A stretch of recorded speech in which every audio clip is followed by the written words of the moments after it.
بسم الله الرحمن الرحيم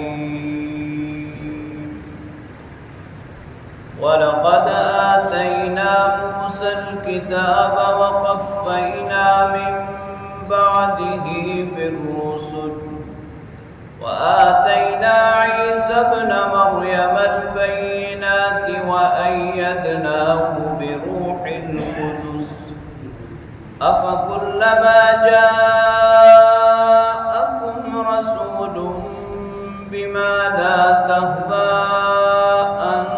أنفسكم استكبرتم ففريقا كذبتم وفريقا تقتلون صدق الله وصدق رسوله النبي الكريم۔ سورہ بقرہ کی آیت نمبر 87 کی تلاوت آپ نے سماعت کی۔ ترجمہ سماعت فرمائیں۔ وَلَقَدْ آتَيْنَا مُوسَى الْكِتَابَ، ہم نے موسیٰ علیہ السلام کو کتاب عطا کی۔ وَقَفَّيْنَا مِن بَعْدِهِ بِالرُّسُلِ، اور ان کے بعد ہم نے پے در پے پیغمبر بھیجے۔ وَآتَيْنَا عِيسَى ابْنَ مَرْيَمَ الْبَيِّنَاتِ، اور عیسیٰ ابن مریم کو ہم نے واضح دلائل عطا کیے۔ وَأَيَّدْنَاهُ بِرُوحِ الْقُدُسِ، اور روح القدس سے ان کی تائید کی۔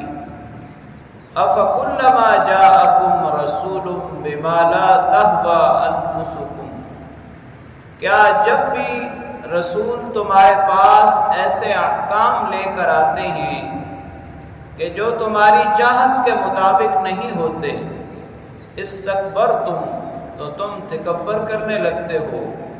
فَفَرِيقًا كَذَّبْتُمْ، اور انبیاء کے ایک گروہ کی تم نے تکذیب کی۔ وَفَرِيقًا تَقْتُلُونَ، اور ایک گروہ کو تم نے قتل کر دیا۔ بنی اسرائیل کی طرف اللہ تعالیٰ نے سب سے پہلے حضرت موسیٰ علیہ السلام کو پیغمبر بنا کر بھیجا اور انہیں تورات عطا کی۔ پھر موسوی شریعت کے مطابق اللہ رب العالمین نے بنی اسرائیل میں ہزاروں پیغمبر بھیجے۔ حضرت یوشع، حضرت حزقیل، حضرت داؤد، حضرت سلیمان، حضرت زکریا، حضرت یحییٰ، یہ بڑے بڑے انبیاء علیہم الصلوات والتسلیمات بنی اسرائیل میں ہی تشریف لائے۔ اور پھر آخر میں اللہ تعالیٰ نے حضرت عیسیٰ علیہ السلام کو انجیل دے کر بھیجا۔ عیسیٰ علیہ السلام کے بارے میں ان کا ذکر کرتے ہوئے قرآن کریم نے کہا کہ انہیں واضح دلائل عطا کیے۔ واضح دلائل سے ان کے روشن معجزات بھی مراد ہو سکتے ہیں کہ آپ اللہ کے حکم سے مردوں کو زندہ کرتے تھے، مادرزاد، اندھے اور کوڑی، آپ کے ایک پھونک سے اللہ رب العالمین ان کو شفا عطا فرما دیتے تھے۔ یہ معجزے اللہ تعالیٰ نے حضرت عیسیٰ علیہ السلام کو عطا کیے۔ اور پھر ساتھ ساتھ یہ فرمایا کہ روح القدس سے ان کی تائید کی۔ روح القدس کا مطلب ہے پاکیزہ روح۔ اللہ تعالیٰ نے یہ لقب قرآن کریم میں حضرت جبرائیل علیہ السلام کے لیے کئی مقامات پر استعمال کیا ہے۔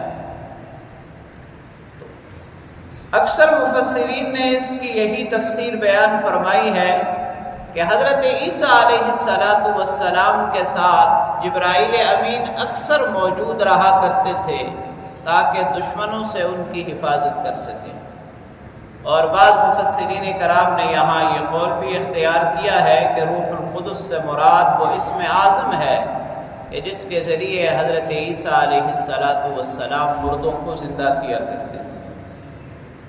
انبیاء علیہم الصلوات والتسلیمات کی یہ تاریخ بیان کرنے کے بعد اللہ کریم یہود کو مخاطب کر کے فرما رہے ہیں کہ کیا ایسا نہیں ہے کہ جب بھی تمہارے پاس اللہ رب العالمین کے بھیجے ہوئے پیغمبر ایسے احکام لے کر آتے، ایسی شریعت لے کر آتے کہ جو تمہاری چاہت کے مطابق نہ ہوتی، یعنی تمہاری خواہشات کے مطابق نہ ہوتی، تو تم اسے ماننے سے انکار کر دیتے اور تکبر کرنے لگتے؟ بلکہ بات صرف یہیں پر ختم نہیں ہوتی کہ آپ نے تکذیب تو کی ہی کی، ساتھ ساتھ بہت سارے انبیاء علیہم الصلوات والتسلیمات کو قتل بھی کر دیا۔ حضرت زکریا اور حضرت یحییٰ علیہم السلام کو قتل کرنے والے بھی یہود ہی۔ تو اللہ کریم نے اس وقت کے موجود جو یہودی تھے ان کو مخاطب کر کے یہ فرمایا کہ ہدایت کا یہ سلسلہ جو اللہ تعالیٰ نے حضرت موسیٰ علیہ السلام سے شروع کیا حضرت عیسیٰ علیہ السلام تک، اس دوران ہزاروں پیغمبر آئے، انہوں نے آ کر اللہ کا پیغام تم تک پہنچایا، لیکن جو احکام تمہاری مرضی کے مطابق نہیں ہوتے تھے تم فوراً اس پر تکبر کرتے اور انبیاء کی تکذیب کرتے، اور نہ صرف یہ کہ تکذیب کرتے بلکہ انبیاء علیہم الصلوات والتسلیمات کو قتل بھی کر دیتے۔ اللہ کریم سے دعا ہے اللہ تعالیٰ کلام پاک کو پڑھنے، سمجھنے اور اس پر عمل کرنے کی توفیق نصیب فرمائے۔